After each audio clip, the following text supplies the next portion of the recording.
show, if I take a selfie of myself right now, I will have in the back the screen, right? Photoshop allows me to cut myself or cut the background, erase the background and put a beach, right? Now that cut has to be done perfectly, right? If somebody else is gonna do it, it's gonna look bad. If architects do it, it's gonna look great. So the level of rigor that we need to put into our graphic work is to the point that that image is gonna be published or printed in a magazine. So no, we are architects, we know codes, calculations, structures, history, and we're also graphic designers.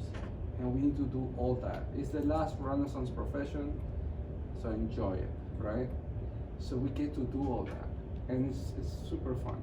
So, but the techniques, if you're gonna cut a person, if you're gonna cut a building, all those things are the things that we're gonna talk about. Basically, we're just gonna do image editing. That's all the Photoshop is, but it's the holy grail of image editing. There's no better program than Photoshop, all right?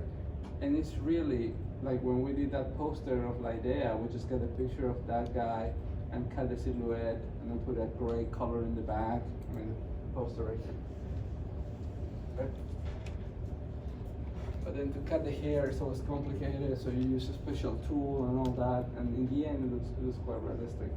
We do that for buildings, we do that for interiors, we do that for everything.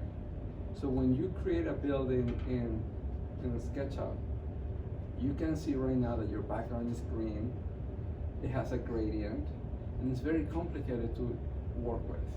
And the goal is that we'll cut, eliminate the background, eliminate the gradients, the silly sky that you have there, eliminate all that, and create a true section just like that. All right? Where what we got from a SketchUp, it was our image, our building, but not that, and not the birds, right? You need to find your own birds, or your own trees, right? And we'll talk about transparencies and all that. But you cannot get this result from a SketchUp. It goes to post-production. And at one point when I introduced the class, I explained that different programs are used for different things. When the Revit people come here and they sell the program and they want the college to buy it, or any big firm to buy it, they swear, they tell you that the firm can do everything. That you can go from conceptual design in Revit all the way to photorealistic rendering. And that's truly inefficient, and it makes no sense. Because you cannot use a super tight parametric program that is asking you how many feet do you want this wall to be, you know, when you don't even know, you're designing. So this program, the programs that we're using here, explore that. You will have that time to create your design without really being too concerned about the size of things or the specific dimensions, but now it's time to present it. And everything that you do, no matter what program you do, no matter if you do it in V-Ray or any other sophisticated program, Rhino or anything else, there's a space for something that is called post-production, and nobody presents or emails or puts something on a PDF unless it's gone through that. Because no program gives you the final product. It's impossible to hit a button and get that. That's a beautiful section. It's a super simple project.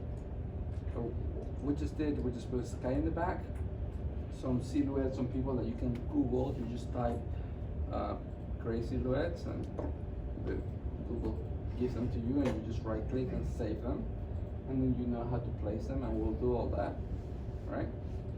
But nothing is emailed to a client, submitted to a class, put in a portfolio, ever, that hasn't gone through post-production, because no program produces a final image. There's no way that you will hit Revit and it gives you that. Even, you know, this section cut right here in black, the steps in black and all that. So where do you get that from? Somebody had to come manually and do all this, all right? So there are limitations to SketchUp, limitations to Rhino, to Revit. In the end, the most artistic guy in the office is the one that has a lot of fun doing Photoshop. right? But then we all have to learn how to do it. So this is our goal. This is our goal for today. I want you to take you this far because it's going to be a good introduction, and then the whole exporting and lines only, shadows only, and all that is going to take us longer.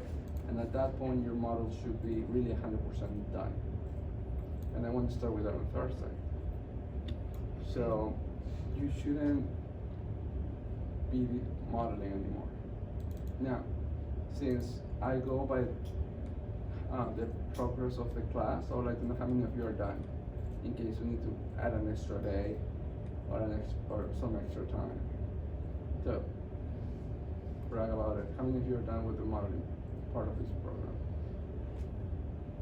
Nobody? Really? 1, 2? Like 95%. 95% counts? Yeah. 95%? Okay, how many of you are at 95%? Because you're never done, I give you that. Yeah. How many of you are, geez, how do I ask this without making you look bad?